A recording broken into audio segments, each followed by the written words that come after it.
Tonight, you arrive on the high walls of a Crusader fortress along the desert frontier in the late 12th century. A quiet falconer in a minor lord's service, keeper of hooded hunters whose flight crosses lines men draw on maps. If you enjoy this gentle journey, please consider subscribing. It helps us craft more quiet histories. Now take a deep breath, get comfortable, and let dawn wind over sand, the soft clink of jesses and the hush of wings above parapets ease you toward rest as you prepare to follow messages carried on feathers through moonlit borders. The fortress keeps its own slow time, a rhythm set by dawn watches and the caution of men who live closer to thirst than to fear. You rise before first light, climb the stair to the parapet, and wet a finger to read the wind that slips along the curtain wall from the dry wadi below. The desert shows itself in pale bands, thorny scrub, a trickle of caravan dust, distances hazed by the night's last coolness, while the sentry leans on a spear and nods in greeting. Water is counted in measures here, drawn from a vaulted cistern that remembers winters better than summers, and each ladle is a small pledge that the day can be managed. At the gate, pack animals and hired carriers bring barley and salt from villages inland, and sometimes a cart from the coast, rumbling up with timbers or iron nails needed to mend doors and machines. You notice how every sound travels farther in this air. The clink of a chain at the wellhead, the wooden thud of a pestle in the bakery. And you file that away the way you file the breeze, because both matter to wings.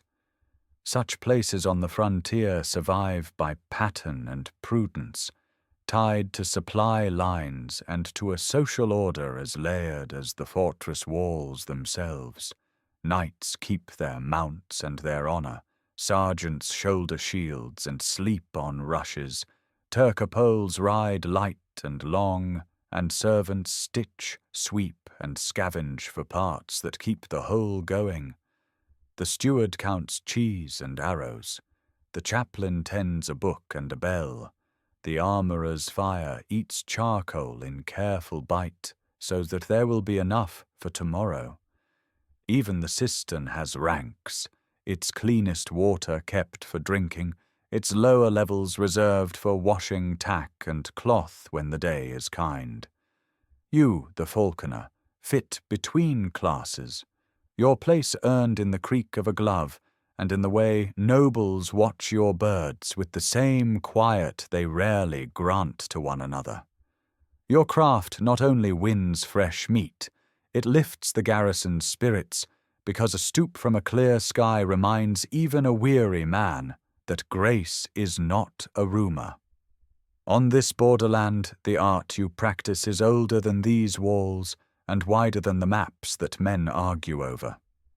In the courts of Syria and Egypt, hawking has long been refined, with rulers and scholars passing down notes and remedies in Arabic and Persian, and a bird of prey is called a sakra there with a softness on the quaff that you can almost hear.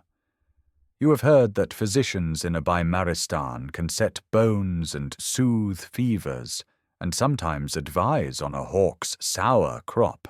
So closely do healers attend to all breathing creatures.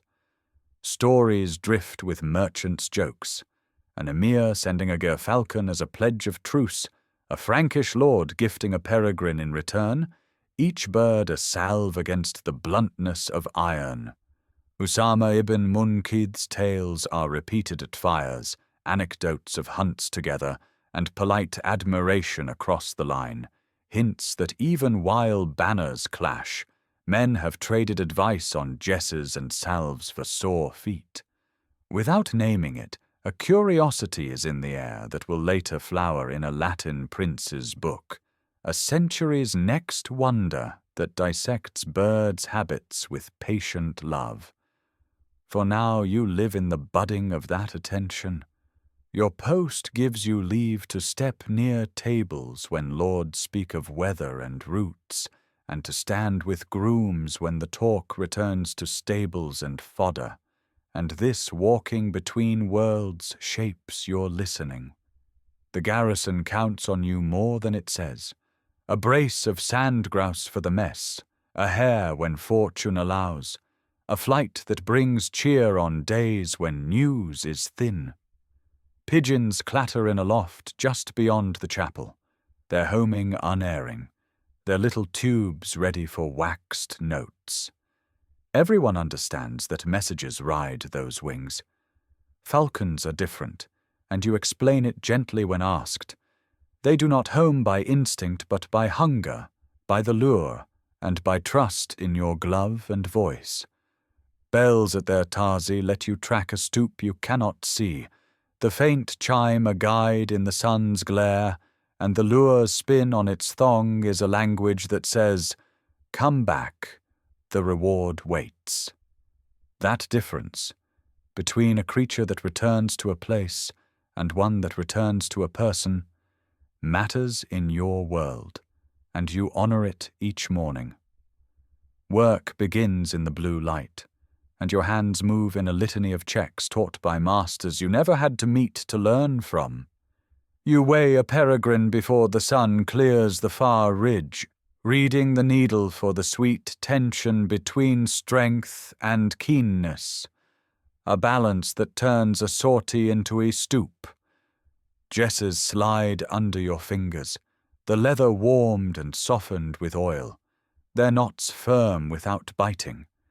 Anklets are studied for chafe where the bell's thong sits. You trim a frayed primary with a calm breath, the quill clicking softly against your knife, and you stroke the vein smooth so that air will run without complaint. Before you slip the hood, you walk the wall again, feeling how the wind lifts at the bastion's corner, how it tumbles at the gatehouse, mapping currents in your mind as if they were corridors. Only then do you cast off to the creance, the long line paying out with care, and the lure describes a patient arc, meat tied tight, the bird's eye like polished jet. The Mews themselves are a made shade, a shelter shaped by necessity and by a craft that respects breath. You keep them cool with cross draughts, the slatted openings high enough to rob a cat of hope, and low enough to let air wander, and straw on the floor is changed before it compacts into a damp that harbours trouble.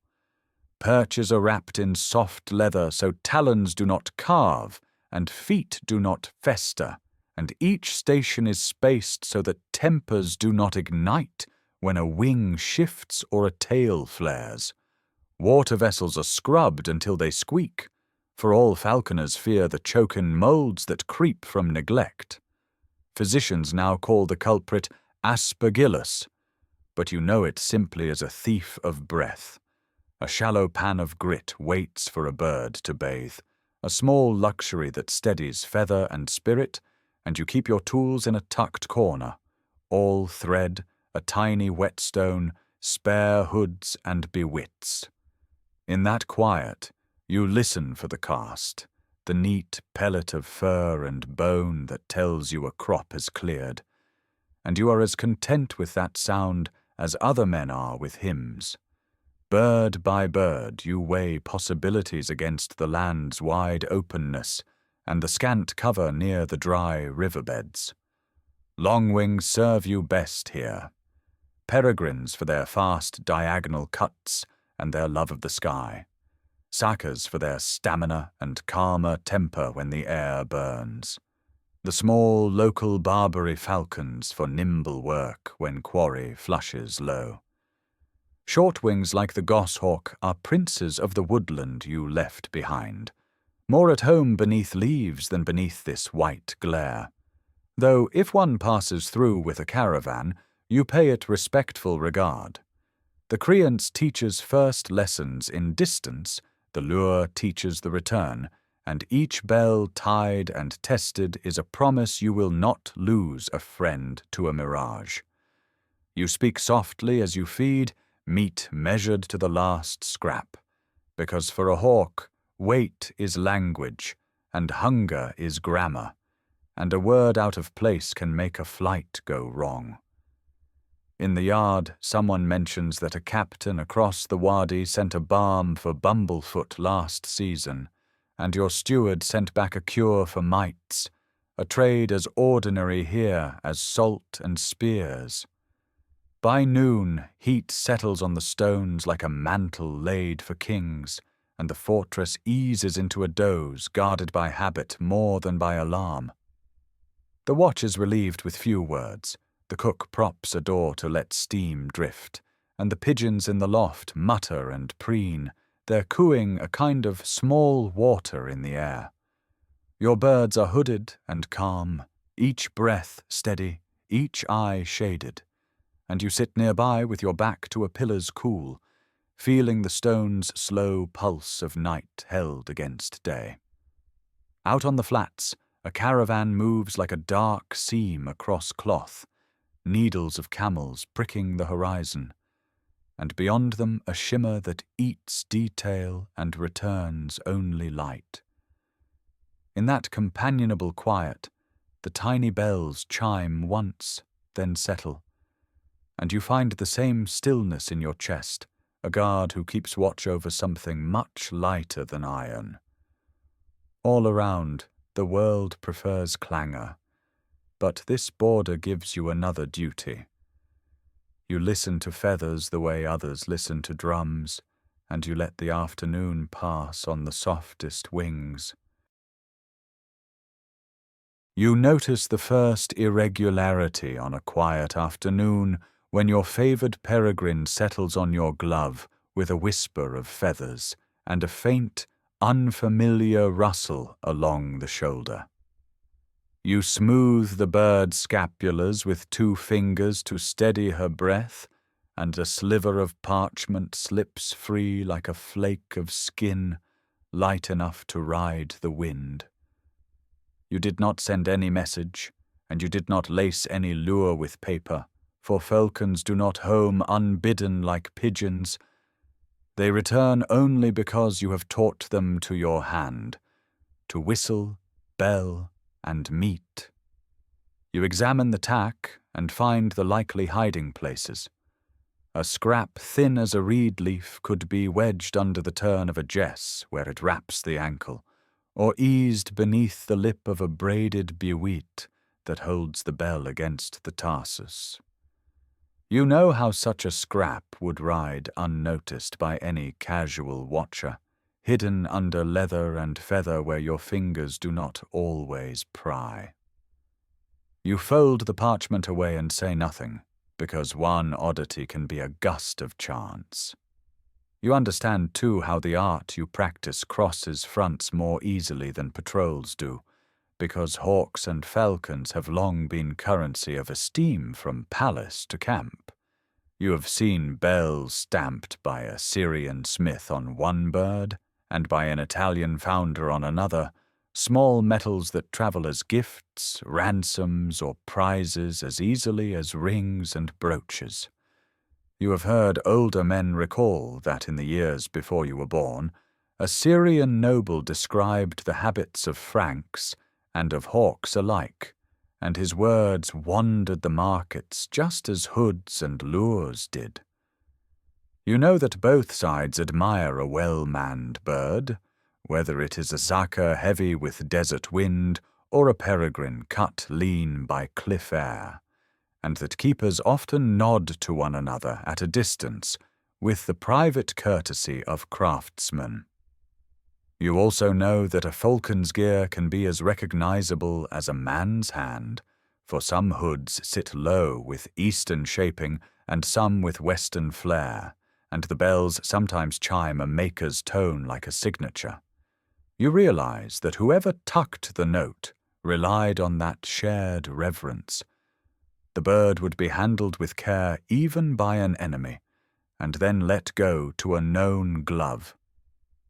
You think then about the rhythms along this frontier, where riders measure daylight in stretches between watchtowers and wells. You have watched patrols move like beads on a corded line, a small knot of lances at dawn, another at noon, each keeping to valleys where the wind is cooler and the hoof does not sink. You know what your birds can cover on a day's carefully flown hunt. A fit peregrine will cast several leagues from the lure in a high ring and return, and a broader-winged saker can sail farther still, quartering country beyond your sight if the thermals lift true.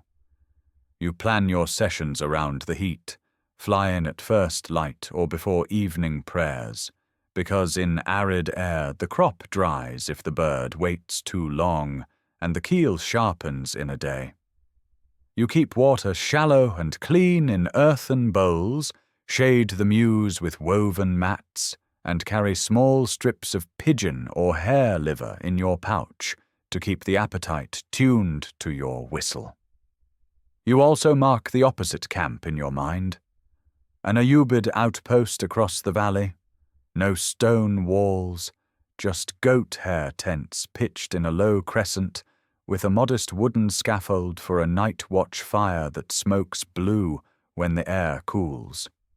You remember that this is a season when truces sometimes lace the months, brief accords that soften the edge of marching, even after the hard turn the land took after Hattin.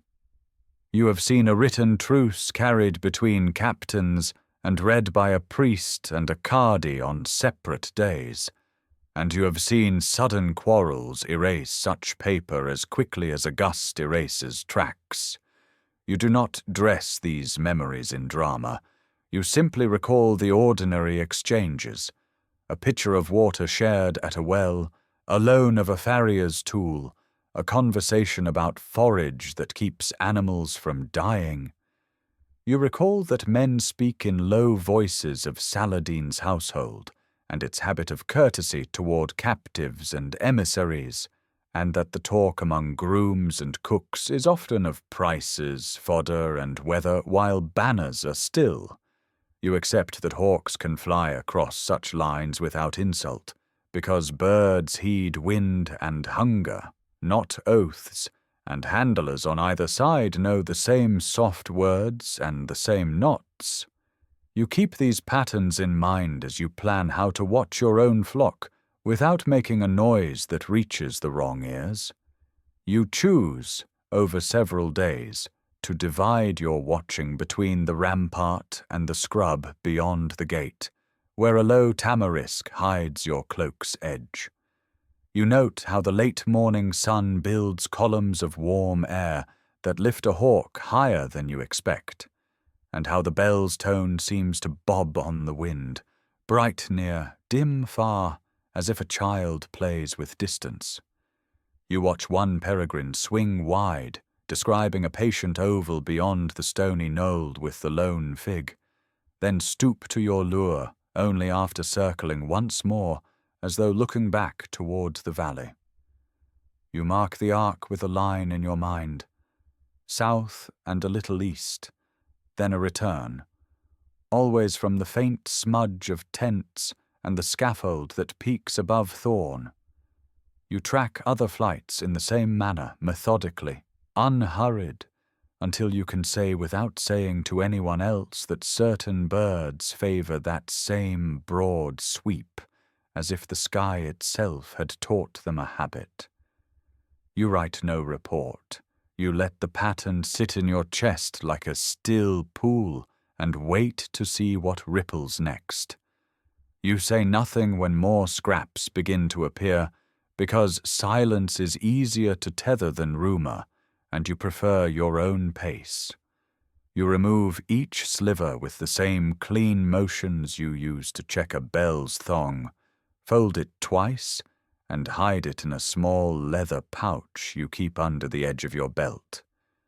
You see no seals, no devices, only brief lines in a neat hand that belongs to the Romance tongues of your garrison, with occasional Arabic names and terms resting there like familiar pebbles. You read no orders, no measures of grain or counts of spears, only addresses and blessings and private endearments that lean toward a person rather than a plan.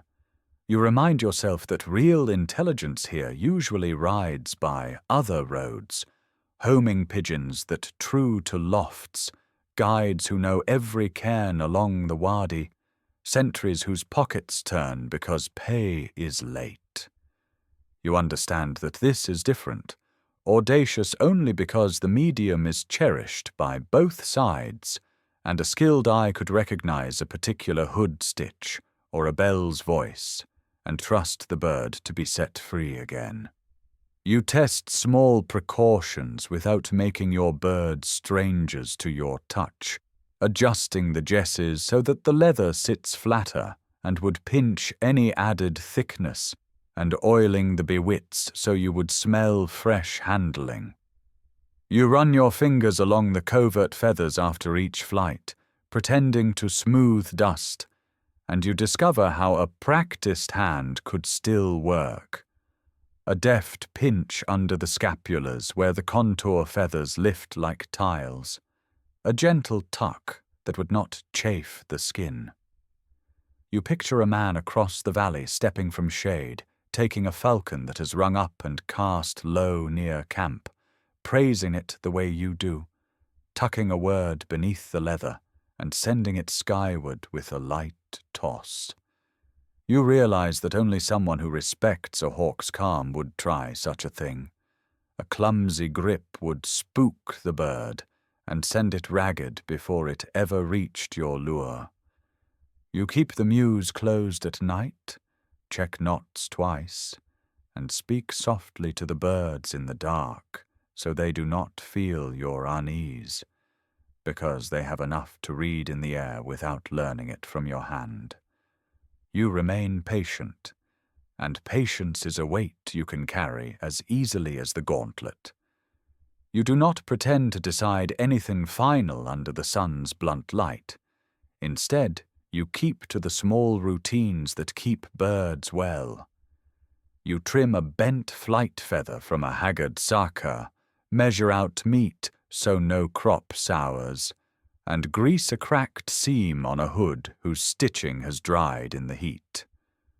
You watch the valley's breath open and close at the hours you fly, and you keep a reed tally of which bird drifts southward most, and which returns fastest to the lure.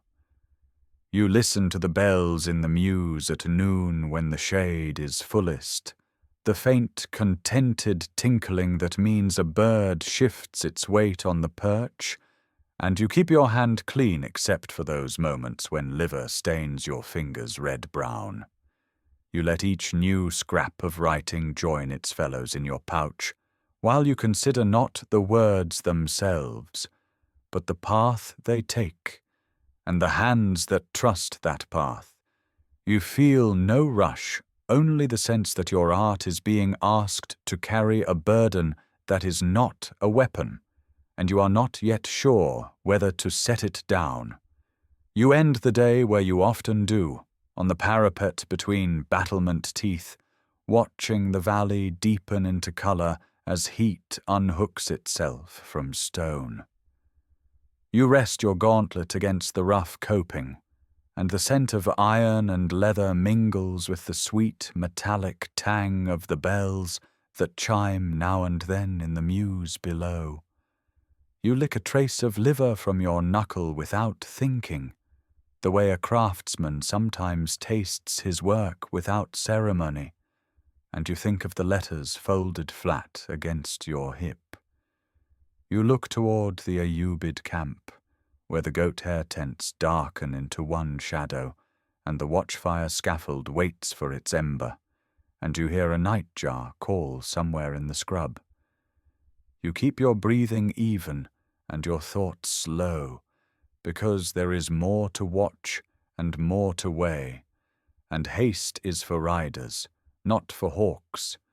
You stand there with the last warmth under your hand, and the bells speaking softly to one another, and you know only that someone has taken the path of your birds and turned it to a purpose you do not yet understand.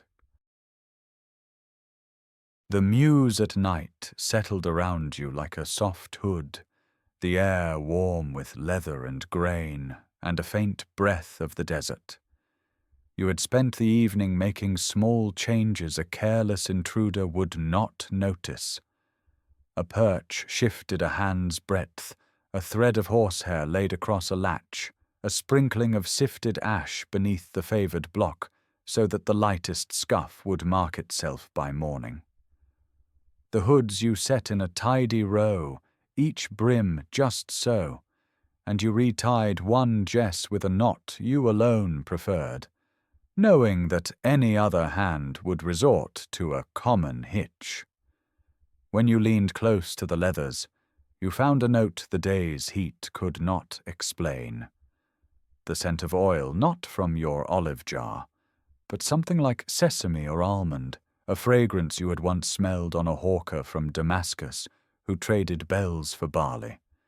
Bells themselves, bound to be wits, chimed once when a settled bird resettled, then went still, their voices wrapped in sleep. The garrison had long since gone to their pallets, and only you and the birds, and a candle cupped from the draught, kept vigil beneath the rafters. When the peregrine you favoured returned from a quiet moonlit exercise, her wing beats brushed the doorway and sent a shiver of straw into the ash. You let her bait and settle, your fist steady under the jess, palm turned so her weight found your knuckles and not your wrist, a small thing that kept her calm. Your other hand slipped to the overlap of the scapulars, stroking the line that soothed her most, and there, just where feathers layered like shingles on a roof, your fingertip caught the whisper of a foreign thread. The trick of attaching a message was no marvel to you. Some used a tiny stitch through the vein of a sturdy feather, others tucked a sliver beneath the jess wrap, and the cleverest slid the scrap into the shelter of a loosened pin feather, safe until a familiar touch coaxed it free. You pinched gently, and the parchment fell into your palm, no bigger than your thumb's nail, tied with a hair-fine cord stained as dark as the feather shaft. You eased back to the bench you kept in the corner and lifted the paper near the candle, not so close that soot would dim the letters, just enough that the ink, soot black or iron gall you could not tell, shone with a soft brown sheen. The words revealed themselves plain and careful, written in a practised hand that kept its curves modest, as though wishing not to betray more than affection. To Alice, it began, naming a Christian woman whose name you knew from the kitchens, where gossip tended to her absence like a hearth left banked. She had been taken after a skirmish, you had heard, and held not roughly across the line. The writer called himself a physician, and spoke not of walls or watches, but of her healing as it had once unfolded under his eye. A wound cleaned, a bandage renewed, a pulse counted beside a fountain, and a fig tree's shade that kept the August light from her face. He wrote that if a truce came, as truces sometimes did along this frontier, he would seek a safer path for her news, and if it did not, he would still send greetings carried by the bird that both camps allowed overhead, out of courtesy to each other's sport. Between the lines, you found not even a hint of numbers to count spears, or marks to name a gate, only a gentleness that belonged to another room entirely, a room of bowls and poultices and low voices. You imagined the falcon, prized by your lord and respected by the encampment beyond, flying free of banners, her path honoured because hawks had long crossed from hand to hand as gifts and ransoms, and because hawken itself was a language shared between courts. The world that made such a letter possible had its own rules, and you turned them over in your thoughts while the falcon tucked her head under her hood and slept. Along this border, captivity often meant neither chains nor immediate exchange, but the waiting mathematics of ransom, where families, orders, or towns gathered sums to purchase return. Some captives lived in households, tasked with work, and some were kept in compounds near the market, their treatment as variable as the fortunes of both sides. Truces proclaimed for a season or a pilgrimage allowed envoys to pass beneath banners of safe conduct, and under that same protection, messengers, physicians, and occasionally scholars crossed from one camp to another. In many Muslim cities, urban hospitals, bimaristans, offered organized rooms for the sick, with attendants, pharmacies, and sometimes teaching spaces where students read and practiced. Custom held that care there did not turn on a patient's faith so much as on the fact of illness. Physicians learned from texts that had crossed languages, Greek into Syriac, Syriac into Arabic, carried in the hands of translators like Hunayn ibn Ishaq, and elaborated by scholars such as Ibn Sina, whose canon of medicine was already an old book by your time. The letter's cadences, its concern for diet, sleep, and the gentle progress of a wound, echoed that tradition without boasting of it. Nor would it be fair to you, you thought, to pretend that healing lived on one side alone, or that compassion obeyed only one rule. In the lands held by the Franks, monastic infirmaries tended to the weary, and the Order of the Hospital of St. John kept houses where pilgrims and the wounded found beds, broths, and linen, a service kept as much for God's sake as for man's. Surgeons, some trained by experience and by Latin handbooks, washed wounds with wine or vinegar, packed them with clean cloth, and when need pressed, seared flesh with hot iron to stop bleeding. They stitched what could be stitched and prayed over what could not. Honey, if it could be spared from the kitchen, spread with a thumb, had its use, though few argued why with words more certain than, "It helps." Men told stories of physicians who crossed lines under a flag of truce to tend a notable captive, or of treatments discussed in the shadow of tents.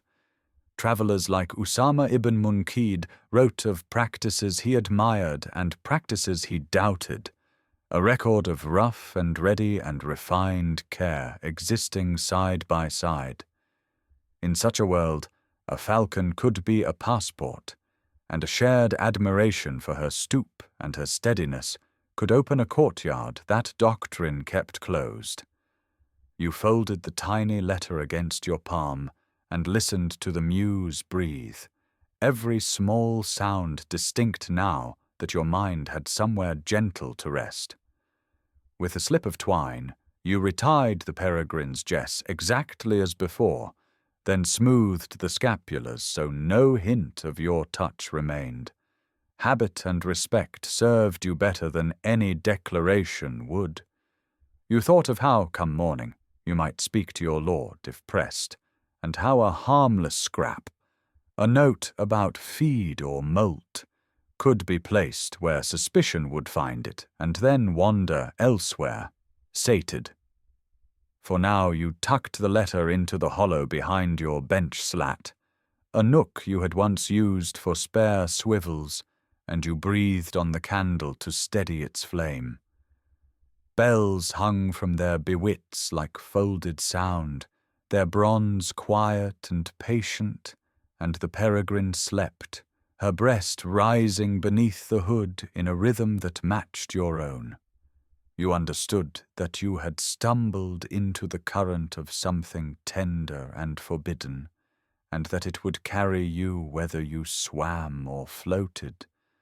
But you did not move yet. You let the night hold you, and waited for whatever light would decide next. The steward comes first, careful with his words, reporting that scraps of parchment have gone missing from the barrack, and that a sentry swears he has seen flickers across the valley at dusk. You are summoned to the small audience room where your lord, stern but not cruel, sits with his gloves still on, dust on the cuffs from walking the wall. He says the season's truces are thin as eggshell, that men talk too freely at market wells, and that birds can carry more than bells. You stand with your hands behind your back and hear him speak of pigeons used for war, birds that know a tower better than a map, a fear sharpened by tales from other sieges. You answer in even tones, saying only what is true. You have noticed odd flights, a few falcons returning heavy-shouldered, and you will watch more closely. He nods once, neither mollified nor inflamed, and releases you to your work with a reminder that a castellan's mercy ends where treachery begins. Fear of notes tucked beneath feathers does not rise from fancy. In these late 12th-century marches, messages move by methods as old as dust. Homing pigeons are known in the lands of the Ayubids and beyond, birds carrying threads of ink from fortress to camp, swift enough that a day's ride can be outpaced by a wing beat, with chronicles recording interceptions at sieges when trained hawks were flown at incoming pigeons. You know how a garrison learns to read a horizon, counting cook fires, watching the plume of dust that means horses, listening to merchants whose tongues loosen with wine, and to interpreters who live between languages the way you live between halls. Within the walls, order is strict, and the castellan's word is iron. For theft, there are lashings or loss of pay. For falsehood, stocks. For giving aid to an enemy, a chain and a trial, and sometimes a rope. In close quarters where every footfall is heard and every ration weighed, suspicion is a spark that finds tinder in idle talk, and a falconer who moves between noble table and stable yard is easy to name when something crosses a boundary. You measure these truths while you stand at the Mews door and feel the warm breath of your birds in the cooling afternoon. Once dismissed, you begin to shape your answer in leather and ink rather than in speech, trusting craft where tongues can fail you. If you betray the physician and the captive, the story will end in a courtyard with faces turned away. If you keep their secret, your own life narrows, but not into blood. You take a dull scrap, the kind used to tally meat, and write in a steady hand the harmless facts that make up your days. The weights of hawk meat cut from hare and pigeon, the dates when the tearcell began to drop his feathers for moult, the count of jesses needing repair, a note that one bell runs thin and should be replaced. You choose a sleek peregrine that will accept handling without fretting, slide off her hood to check the fit along the sere, then settle it back with your thumb smoothing the seam so it is snug and dark for her calm. With a waxed silk thread, you make 2 loose stitches that do not pierce the shaft, tacking the scrap beneath a covert, where any curious hand would find it easily. A note designed to be discovered, not hidden. You damp the clapper of her bell with a thread wrap, in case silence is needed, and you coo to her in the soft syllables she knows, feeling her breath steady under your palm. To complete the ruse, You choose time and eyes as carefully as you choose a lure. The western light lies level on the crenels, and the wall guard changes watch. You carry the hooded falcon up the steps where your presence is expected, and call down a greeting to a sentry who has a habit of peering at everything you do. The creant's line stays coiled at your belt while you slip the hood and feel the bird's shoulders harden, her pupils pin-pricking to the horizon, and then you lift your fist and cast her into the wind so that anyone can see her go. She works the valley and stoops at nothing, returning at a call to your whistle, bells muted, landing with a hollow thud of talons on glove. You make no show when she comes in heavy, but you cradle her close and carry her past the sentry with the ease of a man tired from a day's weathering, letting him do the rest. Predictably, the steward intercepts you before you reach the Mews, asks to see, and finds the stitched scrap. He tugs it free, reads the dull inventory aloud, and lets his shoulders loosen while two guards exchange glances as if they had expected thunder and found only rain. In that moment of quiet success, you are reminded how many roads information takes that are not written on parchment, and how often a craft like yours sits at the crossroad. Scouts ride out to judge the worth of dust plumes, cooks count fires to guess a host's size, and renegades trade words for coin in tented markets. Meanwhile, you stand in the liminal space between the high table and the kennel boy, welcome at both, fully belonging to neither. Falconry itself is a language shared across this frontier, a vocabulary of hoods and lures that needs no interpreter. Muslim and Christian courts exchange birds as gifts, and techniques drift with captives and embassies, with some terms even crossing tongues, saka from the Arabic for hawk, jess and bewit understood for the straps and bells. Within a generation, a learned emperor will write of taking lessons from Arabic treatises, but even now the art migrates by hand and eye, passed between men who admire a clean stoop more than a banner. This shared knowledge is a bridge and a hazard. It can make you welcome in a noble's chamber and suspect in a guard room if a bird's path crosses an enemy camp. You continue to weigh these balances without heat, the way you weigh a lure in your palm, measuring what will keep a life aloft. The decoy works as intended, easing the knot that had tightened around your name, and your lord receives the steward's report with a small exhale like a man setting down a shield.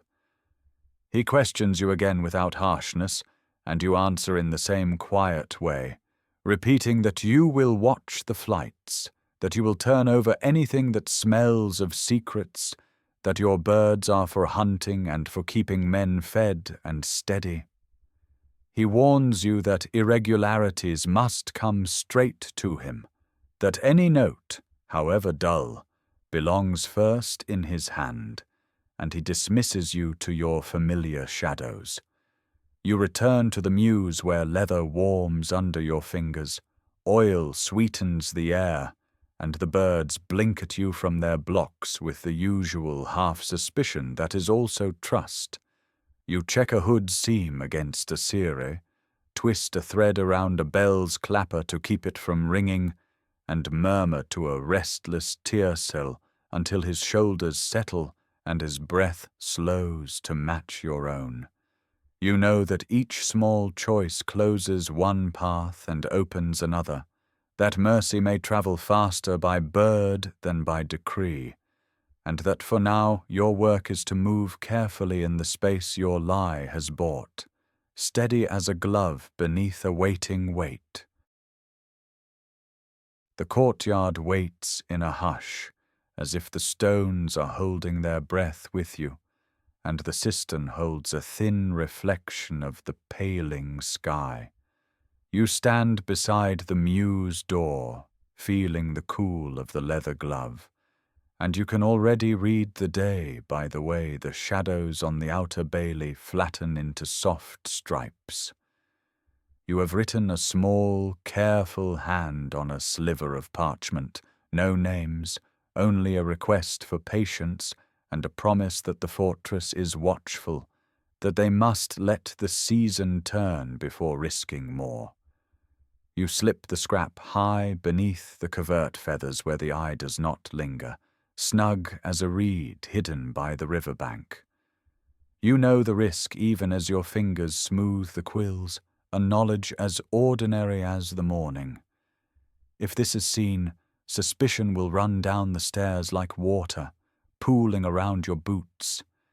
In the far valley, pale smoke rises from cook fires, and the tents beyond your walls stir as if a breeze has passed through a field of dry grass.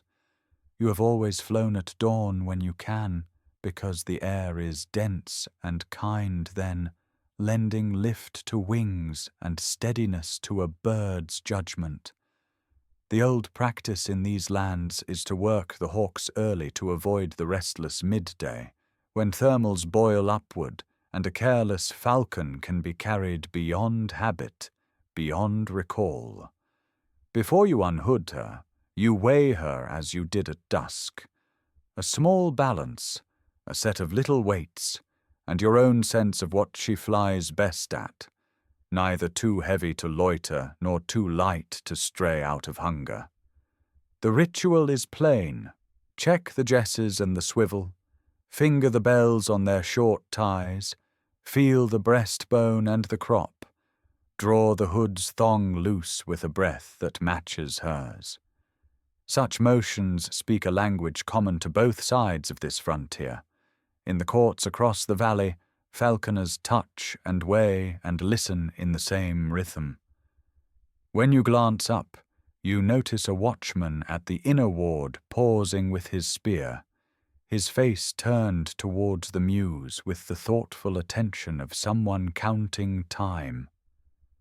The year's cycle guides you more than the garrison drum, and you mark in your head the months when feathers loosen and fall, and when appetite is sharper than flight. In the moult, a bird rests longer, eats more, and you keep to lure and patience, knowing that hunting will be poor until the new plumage hardens and the edge returns. On this dry frontier, the garrison values its birds for more than pageantry. A good falcon can put meat on the board when supply wagons come late, and can still give a small lord the look of command when he rides out. In both the Frankish and Muslim courts of this region, hawks and falcons have passed as gifts, and with them the handling of knots, cures for wet feathers, tricks for calming a bird gone sulky with heat. The words may differ, Arabic, Persian, the Latin of clerks, but the methods rhyme, and you have learned to hear echoes in the advice of a man you once traded bells with beyond the lines.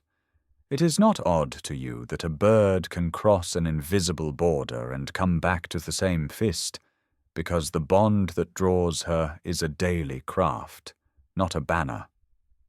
When you cast her from the glove, you feel the small surge of muscle travel through your wrist and up into your arm, a private lightning that never startles.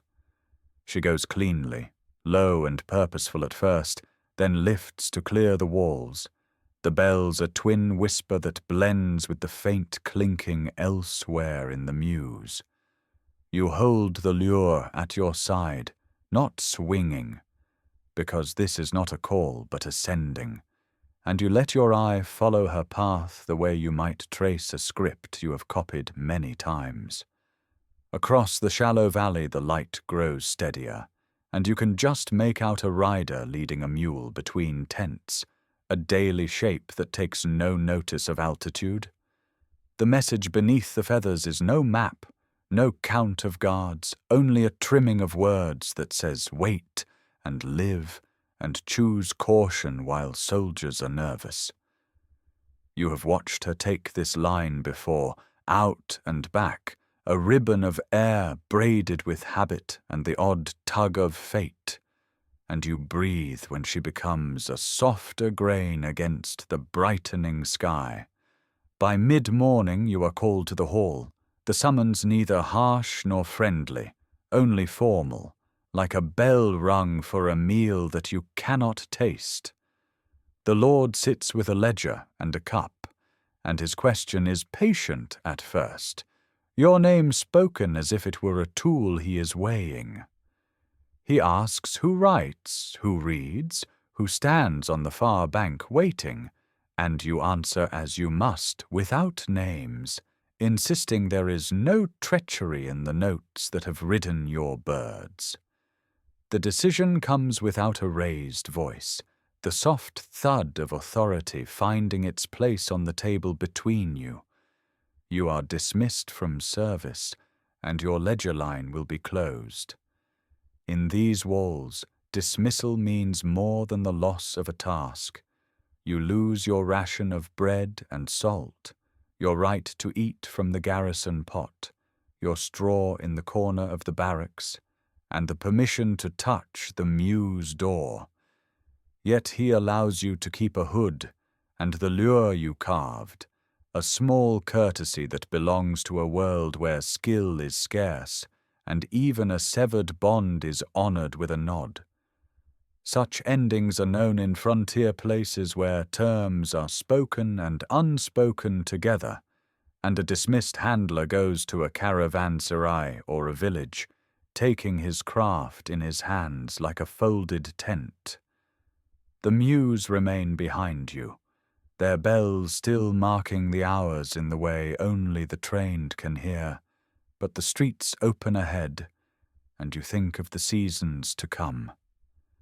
You remember that pigeons carry messages by nature and were the regular envoys of armies and merchants, while hawks and falcons are taught to hunt, to return, and only rarely, by human contrivance and trust, to bear a secret tucked safe under a wing.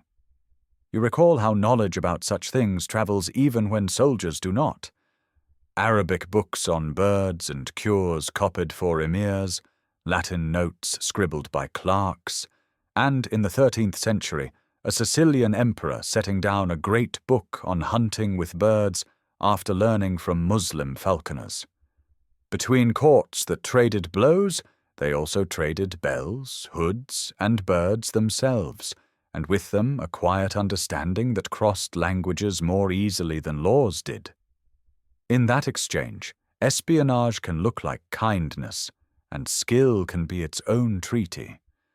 You step beyond the gate with a light bundle and the smell of dry sage rising from crushed stems along the path, the sky now a clear pane you can look into without squinting.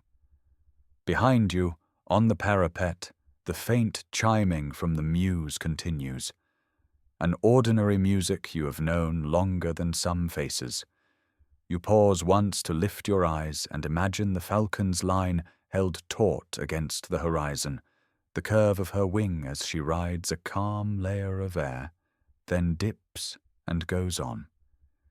You do not know whether the woman and the physician will read the last letter as you intended, or whether their own caution will outlast the season, and the unknowing sits beside you, like a companion who does not speak. What you do know is that chance was given a small measure of help, and that mercy, like a bird at dawn, needs little more than a steady hand and a clear sky. You walk, unhurried, into the brightness that makes all edges soft, carrying the quiet that has always been your truest company. Night gathers with the patient hush you know well, a hush measured in feathers settling and the soft creak of leather. The Mews are calm.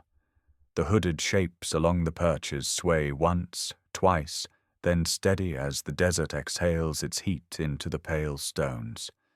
You feel the quiet loosen the tight braid of the day.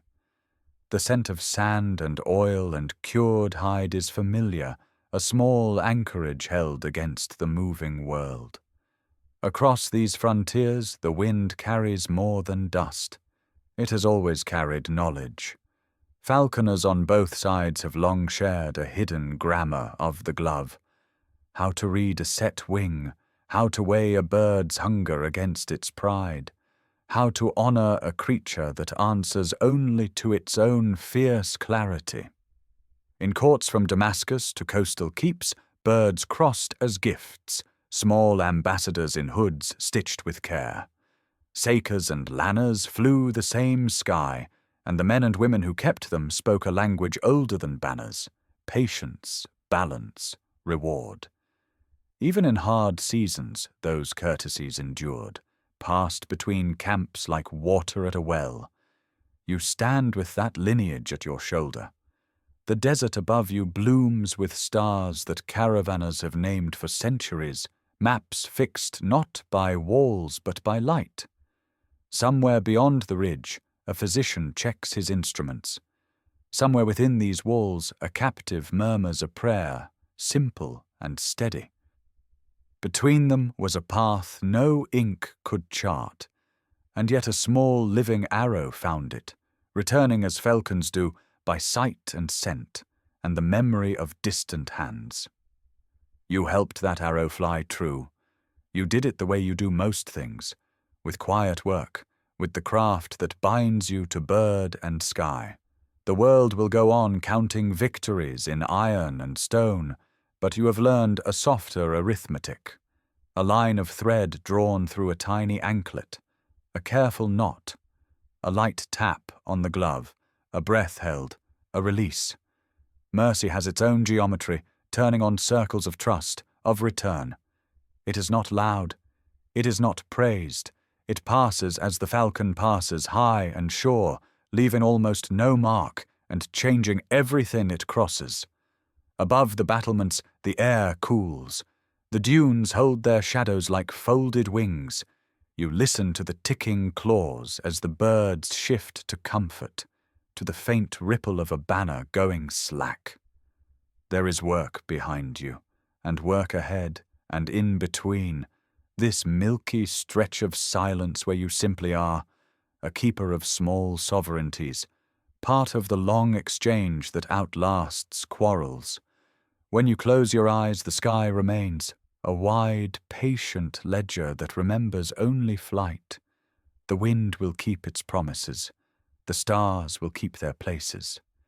And somewhere, beyond watchfires and walls, a falcon cuts a clean line through the dim, carrying nothing heavier than trust, vanishing into the pale edge of morning where all distances grow gentle. Rest in that wideness. Let the night fold around you like a well-made hood, soft, dark, and kind.